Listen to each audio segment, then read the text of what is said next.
নমস্কার দর্শক বন্ধুরা, রনিত ক্রিয়েশন চ্যানেলের পক্ষ থেকে আপনাদের প্রত্যেককে জানাই সাদর আমন্ত্রণ। আজকে আমাদের আলোচ্য বিষয় উত্তরায়ণ সংক্রান্তিতে যে বাস্তু দেবতার পূজা অর্চনা করা হয় সেই বাস্তু দেবতার পূজা পদ্ধতি। দেবী, ইষ্ট দেবদেবী এইরকম কথা আমরা শুনেছি। কুলদেব দেবী অর্থাৎ বংশ পরম্পরায় আমরা যে দেবতার পুজো করে আসছি সেটা হলো কুলদেব দেবী। ইষ্টদেব দেবী আপনি যেই মন্ত্রে দীক্ষিত তার যে আপনি পূজা করেন তিনি হলো আপনার ইষ্টদেব দেবী। বাস্তুদেব দেবী আপনি যেই বাড়িতে থাকেন সেই যে বাস্তু, সেই বাস্তু অর্থাৎ স্থিতি তারাই হচ্ছেন বাস্তুদেব দেবী। প্রত্যেকটা পুজোতেই কিন্তু আমাদের কুলদেব দেবী, ইষ্টদেব দেবী, বাস্তুদেব দেবী প্রত্যেককে কিন্তু গন্ধপুষ্প দ্বারা অন্তত পুজো করতে হয়। এবারে উত্তরায়ণ সংক্রান্তি তিথিতে অর্থাৎ যেটাকে মকর সংক্রান্তি বলা হয়, সেই মকর সংক্রান্তিতে কিন্তু বাস্তু দেবতার বাৎসরিক একটা পুজো গ্রামাঞ্চলে বেশি প্রচলিত আছে। যদি দেবতার পূজা অর্চনা করেন তাহলে কি করে করবেন সেই পদ্ধতিটি আমি আপনাদের সামনে খুব সংক্ষেপে। সচরাচর এইসব কাজে যজমানকে বসিয়ে প্রাথমিকৃত্য করানো হয় না, পুরোহিতই যজমানের নামে সংকল্প করে কাজ করে। তাই একেবারে প্রদীপ প্রজ্বলন, গঙ্গা স্নান, শিখাবন্ধন, কুশাঙ্গুরীয় ধারণ, আচমন, বিষ্ণু স্মরণ, গন্ধাদীয় নারী অর্চনা, জলশুদ্ধি, আসন শুদ্ধি, গুরুপঙ্ক্তি প্রণাম, করশুদ্ধি, পুষ্পশুদ্ধি, সূর্যার্ঘ্য দান ও সূর্য প্রণাম, গুরু পূজা, যথাশক্তি গুরুমন্ত্র জপ, জপ সমর্পণ, এগুলি করে নেবার পর কর্মে স্বস্তি বাচন হবে, স্বস্তি সূক্ত পাঠ হবে, সাক্ষ্য মন্ত্র পাঠ হবে, সংকল্প সূক্ত, পঞ্চগব্য শোধন, ঘটস্থাপন, বেদী শোধন, বিতান শোধন, কাণ্ডরোপণ, সূত্রবেষ্টন। এবারে এই পুজো সচরাচর কিন্তু বাড়ির বাইরে হয়ে থাকে, তুলসী তলায় বলতে পারেন, যদি বাস্তু দেবতার কোনো মন্দির করা থাকে সেই মন্দিরের মধ্যে হয়ে থাকে। তাই যদি কাণ্ডরোপণ সূত্রবেষ্টন করেন তো করবেন, আর নইলে যদি কেউ বলেন আমি দশোপচার পুজো করবো ছোট করে, তাহলে কাণ্ডরোপণ সূত্রবেষ্টন না করলেও চলবে, একটু দেখে শুনে করবেন। এরপরে সংক্ষিপ্ত দ্বার পূজা, মাসভক্তবলী, ভূত শুদ্ধি, দেবতার অঙ্গন্যাস, করন্যাস, পুরোন্যাসই করতে পারেন যদি সম্ভব হয়, নইলে শুধুমাত্র অঙ্গন্যাস করন্যাস করলেও চলবে। গণেশাদি সর্বদেবতার যথাশক্তি উপাচারে পূজা, নবগ্রহ, 10 দিকপাল, কুলদেব দেবী, ইষ্টদেব দেবী, সর্বদেব দেবী, 10 অবতার, তিথি নক্ষত্র মুহূর্ত কাল প্রত্যেকের গন্ধপুষ্প বা যথাশক্তি উপাচারে পুজো করবেন। এরপরে বিষ্ণু ধ্যান করা হবে, যদি শালগ্রাম তাহলে বিষ্ণু আবাহন করা হবে, তার পঞ্চোপচার বা যথাশক্তি উপাচারে পুজো করে প্রণাম, পুষ্পাঞ্জলি। এরপর লক্ষ্মীর ধ্যান করা হবে, লক্ষ্মীর আবাহন করা হবে, তার পঞ্চোপচারে পূজা, প্রণাম, পুষ্পাঞ্জলি। এরপর শঙ্খপাল, বঙ্কপাল, ক্ষেত্রপাল, নাগপাল, এদের প্রত্যেককে কিন্তু দশোপচার বা পঞ্চোপচারে পূজা করা বিধেয়। তাই আমরা প্রত্যেকের ধ্যান করব, আমরা আবাহন করব, তাদের পঞ্চোপচার পুজো করব, আমরা একবার করে পুষ্পাঞ্জলি দান করব। কি বললাম? শঙ্খপাল, বঙ্কপাল, ক্ষেত্রপাল, নাগপাল এদের। এরপরে আমরা বাস্তু দেবতার ধ্যান করব, সম্ভব হলে মানুষ উপচার পুজো। এই পুজোতে বিশেষজ্ঞ স্থাপন টাপন এত কিছু প্রয়োজন পড়ে না, একটু আমরা পীঠ দেবতার পুজো করব গন্ধপুষ্প দিয়ে। এতে গন্ধপুষ্পম পীঠ দেবতা ভ্যনমম পীঠশক্তি ভ্যো। যেহেতু এখানে বেশিরভাগটাই ঘোড়া, হাতি এইরকম মূর্তিতে পুজো হয়, তাদের ঘট স্থাপন করে, তাই এক্ষেত্রে অনেকে আবার ত্রিশূলও পুজো করে। ত্রিশূল থাকে, একটা ঘট থাকে, এই ঘরটাই হচ্ছে তার প্রতিমূর্তি। তাই এখানে কিন্তু এসবের কোনো পদ্ধতি নেই বা বিধি নেই।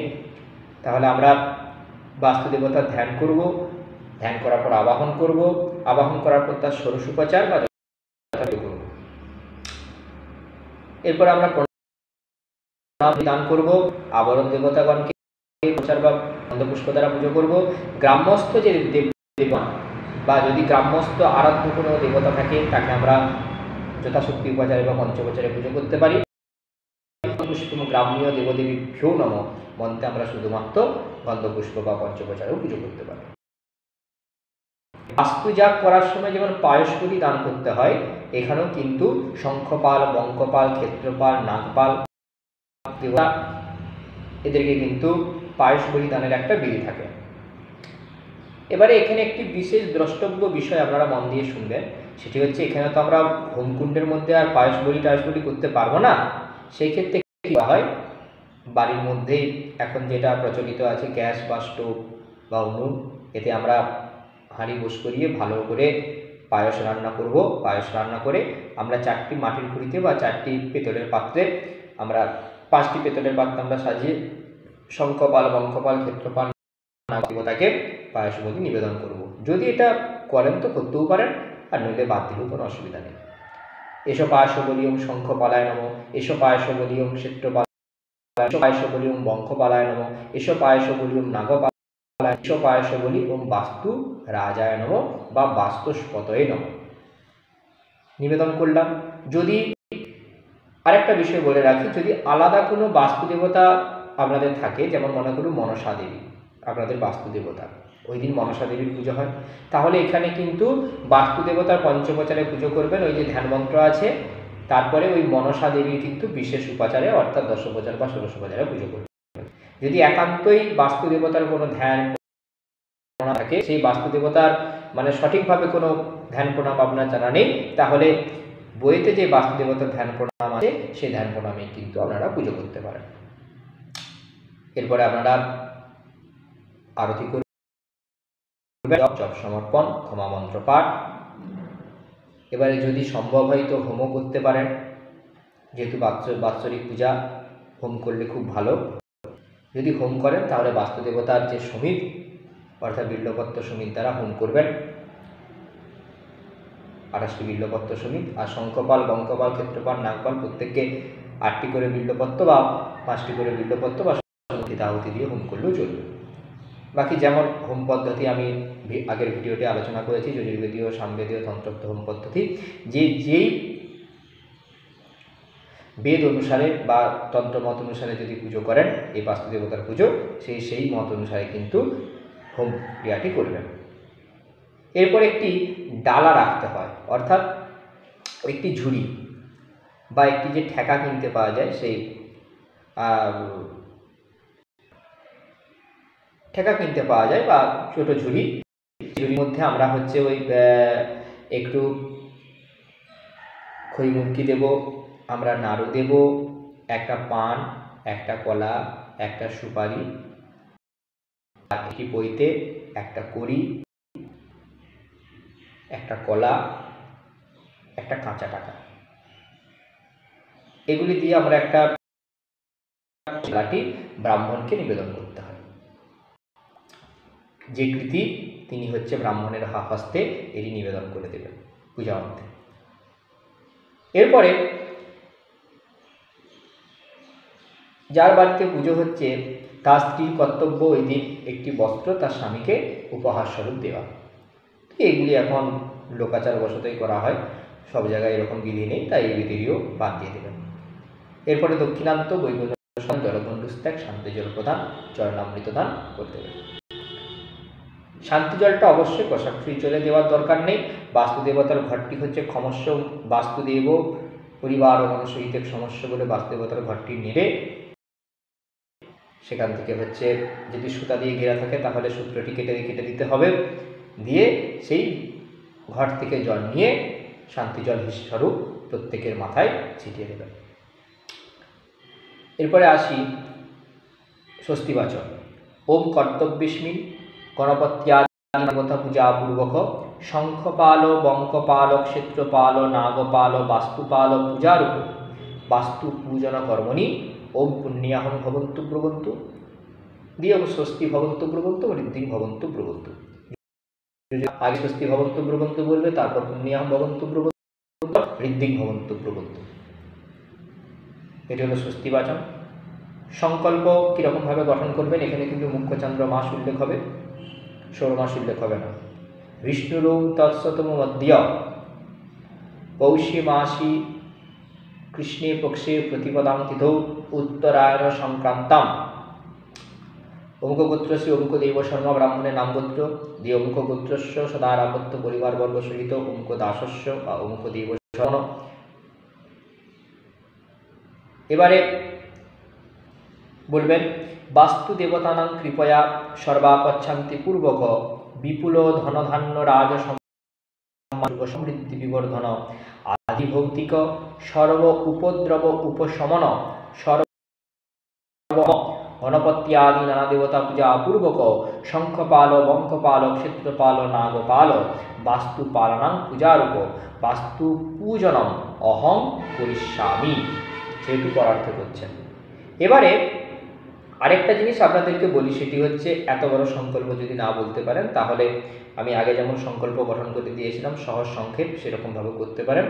বিষ্ণুরো তৎসদদ্য পৌষে মাসি কৃষ্ণপক্ষে প্রতিপদান্ত উত্তরায়ণ সংক্রান্তম যে ব্রাহ্মণের নাম গোত্র, তারপরে অঙ্ক গোত্র সদার আপত্য পরিবারবর্গ সহিত অঙ্ক দাস নাম গোত্র শ্রী বাস্তুদেব পৃথিবী ভগবত ভক্তি প্রাপ্তি কাম চতুর্বর্গ ফল প্রাপ্তি কাম মনোগত অভিষ্ট সিদ্ধি কাম সর্ব সৌভাগ্য কামনা যথাশক্তি উপাচারেণ গণপতি আদি নানা দেবতা পূজা পূর্বক সায়ুধ বাহন সপরিবার সহিত শ্রী শ্রী বাস্তু দেবতানাম বা শ্রী শ্রী বাস্তুদেবস্য বা যদি কোনো বাস্তু দেবতার নাম জানা থাকে নির্দিষ্ট সেই বাস্তু দেবতার উদ্দেশ্যে পূজা হয় তাহলে তার নাম করবেন।